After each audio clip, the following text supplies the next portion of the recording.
Doctor अनंत राठी जी, राधे राधे। बीकानेर, राजस्थान। महाराज जी, आपके चरणों में कोटि कोटि प्रणाम। महाराज जी, मैं एक मनोरोग चिकित्सक हूँ। किसी भी रोगी की मानसिक पीड़ा कम करने के लिए मेरे मन में क्या भाव होने चाहिए और भगवत भाव किस तरह किसी रोगी की मानसिक पीड़ा को दूर कर सकता हाँ, बात ये समझनी कि उसकी जो मानसिकता है वो ऊर्ध्वगति रहित हो चुकी है। मतलब अच्छे विचार और उत्तम विचार रहित हो चुकी है और वो पतन की तरफ ही जाएगी। उसका मूल अध्यात्म में कारण है पाप क्रियाएं, व्यर्थ चिंतन, ओवर थिंकिंग, बहुत सोचना और भगवत रहित सोचना, सत्य रहित सोचना। तो असत प्रपंच उसको एकदम डाउन करता चला जाता है। और दूसरा इसमें कारण है ब्रह्मचर्यहीनता। ब्रह्मचर्यहीन होने पर उसकी स्मृति शक्ति डाउन होती चली जाती है, उसकी सोच जो है वो पतित होती चली जाती है, क्योंकि भोगों का चिंतन, भोग क्रियाएं, तो ये पतित है ना, तो पतित चिंतन होता चला जाता है। अब अगर उसके चिंतन को बल मिले, शीतलता मिले, शांति मिले, आनंद मिले, तो अभी पलट जाए। जब तक ये नहीं मिलेगा तब तक वो पलटेगा नहीं। आप दवाइयों के द्वारा कितना भी रोकने की कोशिश करें, वो बेहोश रहेगा, वो नींद में चला जाएगा, लेकिन जब होश आएगा तब उसका चिंतन निगेटिव ही होगा, तब उसका चिंतन कमजोर ही होगा। अगर उसे अध्यात्म दे दिया जाए और धीरे धीरे दवाओं के द्वारा उसकी मानसिक शक्ति को पुष्ट किया जाए, उसे विश्राम मिले थोड़ा और अध्यात्म चिंतन उसका चलने लगे, जैसे भगवान का नाम तुम्हें इतना जपना ही है, तुमको अमुक पाठ करना ही है, कोई पाठ दे दे भगवान की स्तुति, कोई ये दवा के साथ अगर आप दो और उसको समझाने की चेष्टा करो। भगवान का जब तुम आश्रय लोगे तो तुम्हें चिंता नहीं करनी, हर जगह तुम्हारी रक्षा करेंगे। भगवान का आश्रय लोगे तो एक सेकंड में उन्होंने अनंत सृष्टि रच दी, तुम्हारे लिए हर व्यवस्था कर देंगे। भगवान इतने महाबलशाली कि उनके आगे किसी की नहीं चलती, और वो हमारे हैं, तो आपको चिंता नहीं करनी। आप जो व्यर्थ चिंतन करते हो ये ठीक बात नहीं है, उसके मन को व्यर्थ चिंतन से हमें बचाना होगा। तो जब तक हम नाम नहीं देंगे उसे, भगवत नाम, तब तक वो चिंतन करेगा तो क्या करेगा। आप दवा दे दिए, इसके बाद वो चिंतन क्या करेगा, तो उसका चिंतन बन, तुम रामायण देखो, आधा घंटे रामायण देखो, आधा घंटे महाभारत देखो, क्योंकि पहले वो बिल्कुल संसारिकता से थोड़ा अध्यात्म की तरफ तो झुके। अब उसे कह दो गीता जी पढ़ो, गीता विचार करो, तो शायद वो ना कर पाए। तुम आधा घंटे सत्संग सुनो, आधा घंटे नाम कीर्तन करो, उसे लगाओ। अब जैसे हमारी बात बाहर से मान लिए, तो कितने ऐसे हैं जिनको आध्यात्मिक लाभ मिल रहा है। हमारी बात ना मानो तो हमारे पास रहो, तुम्हें लाभ नहीं मिलेगा। बात मानना, तो आप उसे किसी तरह अध्यात्म से जोड़िए, नाम से जोड़िए। राम नाम, कृष्ण नाम, हरि नाम, राधा नाम, नाम जपने लगे सो बस मंगल हो जाएगा, आप देख लीजिएगा। महाराज जी, ओवर थिंकिंग में अभी हम एक जने से बात कर रहे थे, उसको भी यही वो था। तो भय का बहुत वो रहता है महाराज जी, हर चीज का भय। वो मतलब बार बार कह रहा था मुझे डर लगता है, ये दवाई से डर लग रहा है, देखो, ये से डर लग रहा है। अपने द्वारा कुछ ऐसे पाप हो जाते हैं जिनको हम प्रकट नहीं करते, जिनका कोई दंड नहीं मिलता, वो बुद्धि पर, बुरी दशा आने के पहले बुद्धि बदली जाती है। समझ रहे हो ना, सबसे पहले जो हमें दंड मिलेगा भागवतिक, वो बुद्धि पर मिलेगा। कहीं ऐसा न हो जाए, कहीं ऐसा न हो जाए। अब वो ऐसा भयभीत होने लगा कि बिना कारण के भी भयभीत हो रहा है, वो काल्पनिक भय पैदा करके भयभीत होता चला जाता, और उसकी मानसिकता बिगड़ती चली जाती है। और उसको कोई प्यार देने वाला, कोई समझाने वाला अगर उसको समझाने की भी चेष्टा करे तो नहीं समझेगा। उसके लिए एक ही दवा है, नाम, विश्वास मान लीजिए। ना ठीक हो जाए तो हमसे बताइएगा। महाराज जी, आपके जो शरणागत भक्त के लक्षण आप बताते हैं, निर्भय, निशंक, निशोक, निश्चिंत और विपरीत भावनाओं को त्याग, इससे सारे लक्षण उससे विपरीत दिख रहे थे। वो शंका कर रहा है, वो शोक कर रहा है, वो अनिश्चिंत है। हाँ, अब जैसे मान लो आप कहते हैं हम कोई पाप नहीं करते, लेकिन आपने वीरपात किया, उसमें एक बच्चा होने की सामर्थ्य है। अगर वही गर्भाशय में पहुंच जाता तो बच्चा होता ना, तो एक बच्चा की हत्या हुई ना। लाखों पाप हो रहे हैं, लाखों अपराध बन रहे हैं, ये सब करेंगे क्या, ये करेंगे क्या, तुम्हारी बुद्धि को भ्रष्ट कर देंगे। इसको खिलवाड़ समझते हो। जो हमारे ऋषि मुनियों ने शास्त्रों में लिखा है कि 20-22 वर्ष तक ब्रह्मचर्य रहो, इसके बाद पाणी ग्रहण संस्कार करो, गृहस्थी में जाकर संतान उत्पत्ति करो, धर्म पूर्वक चलो, अपने पति को भगवान मानो, अपनी पत्नी को भगवान मानो, दोनों प्रेम से रहो, एक पति व्रत, एक पत्नी व्रत। ये सब क्यों कहा गया है, पापाचरण, मनोरंजन। तो भी भोगो, कुछ दिन बाद मनोरंजन का फल अपने आप आ जाएगा कि आपका दिमाग ही आपको दंड देने लगेगा। अपने हाथ से अपना गला काट रहे हैं लोग, अपने हाथ से अपने को फांसी में चढ़ा रहे हैं, अपने हाथ से जहर खा रहे हैं। ये क्या हो रहा है, इतना दुर्लभ मानव दे और आप इस तरह नष्ट करें। उसका कारण है आपका गुप्त पापाचरण। पापाचरण होने के कारण हमारी बुद्धि शुद्ध नहीं हो पाती। अगर शुद्ध बुद्धि हो तो मानो जैसे हम फेल हो गए, तो पहली बात तो शुद्ध बुद्धि होने पर फेल होगा ही नहीं, क्योंकि अपने चैप्टर को बहुत अच्छी तरह पढ़ेगा। और वो डिस्टर्ब है पहले ही, बॉयफ्रेंड गर्लफ्रेंड व्यसन ये वो कई ऐसी बातें होती हैं जिनका लौकिक चिंतन करते करते वो और उतने में हो गया फेल। अब वो सोचा घर वाले डांटेंगे और मेरी स्थिति क्या स्थिति। तो ऐसे कई हैं, किसान हैं, विद्यार्थी हैं, खिलाड़ी हैं, बहुत से लोग ऐसे हैं, व्यापारी हैं, जो अपने को असमर्थ असहाय असफल समझ करके और ऐसा नहीं करना चाहिए, ये नहीं करना चाहिए। और ये तभी रुकेगा जब बुद्धि शुद्ध होगी। तभी तो देखो सबको प्रातःकाल उठने की आज्ञा हमारे ऋषियों को है, सबको अर्घ देने की, चाहे जिस कुल का हो चाहे सबको सूर्य भगवान का आदर करने की और सबको नाम जप करने की, अपने यथायोग्य अधिकारानुसार मंत्र जप करने की। अब देखो गायत्री मंत्र का जो आखिरी अर्थ है वो परम सत्य मेरी बुद्धि को प्रचोदयात सत्य की तरफ प्रेरित करे। पूरा मंत्र तो हम नहीं करें क्योंकि अधिकारानुसार कहा जाता है। वो परम सत्य मेरी बुद्धि को सत्य की तरफ प्रेरित करे। प्रातःकाल उठकर प्रार्थना तो बुद्धि शुद्ध होती। अब आप देखो 10-10 बजे तक सो रहे हैं, सूर्य भगवान उदय होने का कोई मतलब ही नहीं है, कोई दिनचर्या ही नहीं है, कोई दिनचर्या नहीं है। कुछ कार्य कर, मनुष्य जीवन व्यर्थ नष्ट करने के लिए नहीं मिला है। देखो आज भी बीमार स्थिति शरीर की है, हम 11 बजे उठ जाते हैं, 12 बजे तक बैठे रहते हैं, 12 बजे के बाद थोड़ा टहले फिर बैठ गए, 1 बजे शौच स्नान, 2 बजे आ गए रोड में, 2 बजे क्या 2 बजे के 10 मिनट कम, 1:50 पे आने। हाँ 2, और फिर देखो ये सब दिनचर्या चल रही है।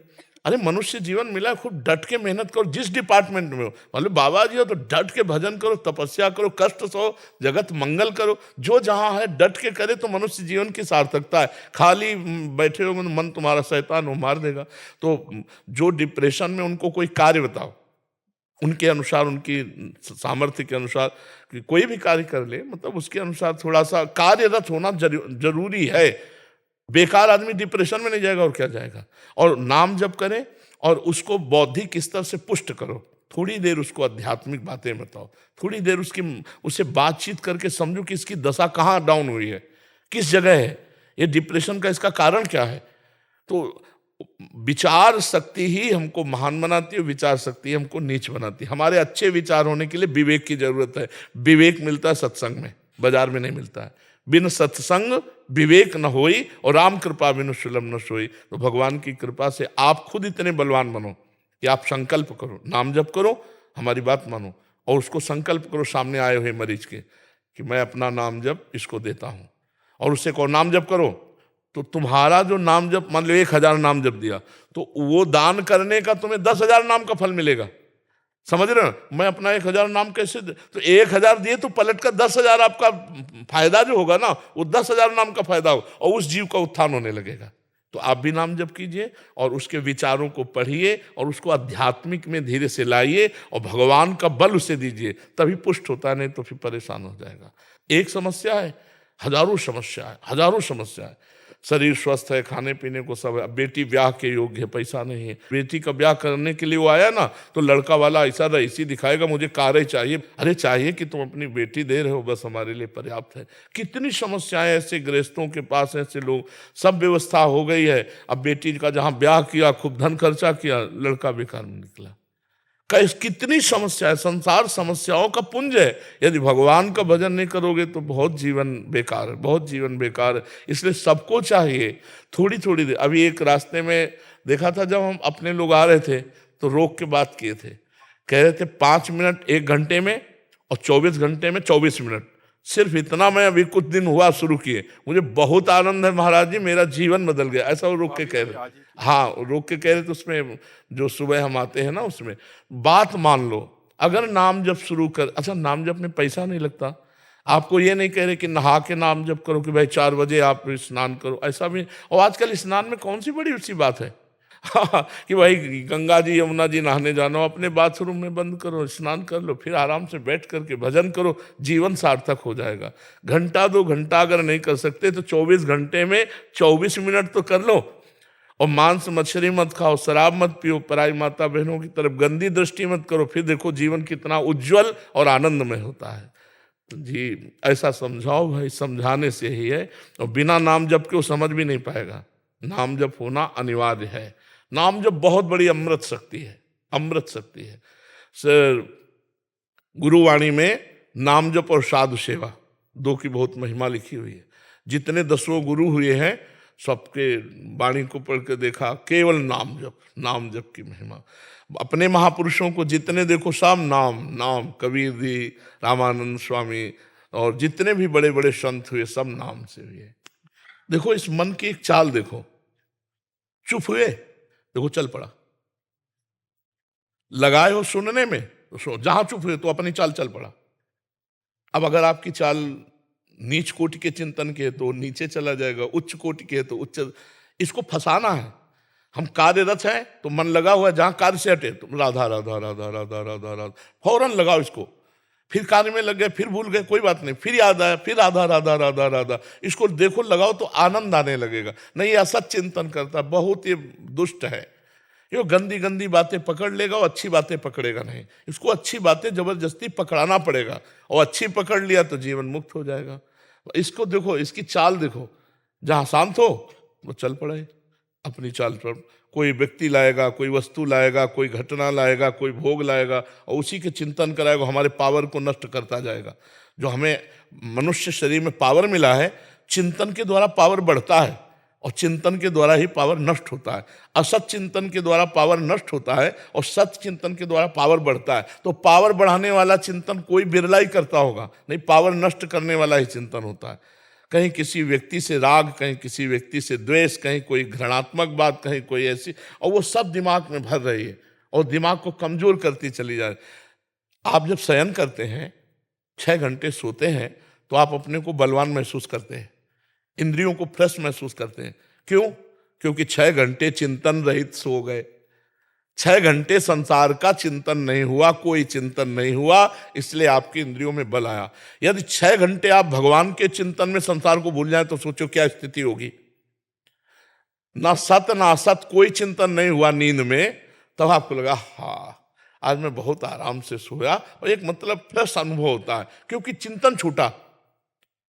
अगर आदमी को नींद ना आए तो आदमी परेशान हो जाए। क्यों? क्योंकि उसका चिंतन नहीं रुक रहा, उसको चिंतन रोकना है। अगर हम वही चिंतन नाम के बल से रोक दें, राधा राधा राधा, तो 6 घंटे ना सोए भी तो भी आनंद बना रहेगा। 1 मिनट दिन में नहीं सोते, रात्रि में 8 से 11 ये समय शयन का है। अब इसमें जो आ गई सो आ गई, राधा राधा राधा राधा राधा। तो हमारा चिंतन का ठिकाना तो होना चाहिए, कोई ठिकाना तो होना चाहिए। जैसे जल जहाज का पक्षी है, उड़े कितना भी उड़े, उसका ठिकाना वही जल जहाज में आना पड़ेगा। ऐसे ही हमारा मन कितना भागे, एक ठिकाना तो होना चाहिए। अब आपके मन का ठिकाना ही नहीं है, वो सोचता ही चला जा रहा है, तो आप परेशान नहीं हो जाएंगे। एक ठिकाना रखो, राम नाम, कृष्ण नाम, राधा नाम, राधा राधा राधा, उड़ा मन गया संसार में, संकल्प फिर आया राधा राधा राधा, फिर उड़ा, आप बच जाओगे। नहीं, उस संसार का चिंतन करते करते आपकी शक्ति क्षीण होती चली जाएगी और आप पतित हो जाएंगे। आप देखो, जो ठीक से चलते हैं उनका अलग जीवन होगा, जो पतित चलते हैं वो थोड़े दिन के लिए आपको प्रकाशित दिखाई देंगे, लेकिन बहुत बुरा फ्यूज होंगे, बहुत बुरा वो पतित होंगे। गंदे आचरण करने वाला कभी उन्नतिशील नहीं हो सकता, चाहे जितना बड़ा धनी दिखाई दे, खोखला होता है अंदर से। जैसे लकड़ी है ना, घुन लग जाए तो अंदर से खोखला कर देती है, बाहर से अच्छा दिखाई देता है, अंदर से खोखला होता है। धर्मात्मा पुरुष बाहर से भले कम पैसे वाला दिखाई दे, बाहर से वो अच्छा ना दिखाई दे, लेकिन एक दिन वो चमकेगा। और जो अधर्म वाला होता है, बाहर से भले चमक रहा है, वो एक दिन फ्यूज होगा, पक्का समझ लीजिए। अधर्म आचरण नष्ट कर देता है। तो हमें लगता है कि हमारे मन को एक ठिकाना चाहिए, वो है ठिकाना भगवान का नाम। बस नाम में लगवा दो कि ये औषधि है और ये परम औषधि है। राधा राधा।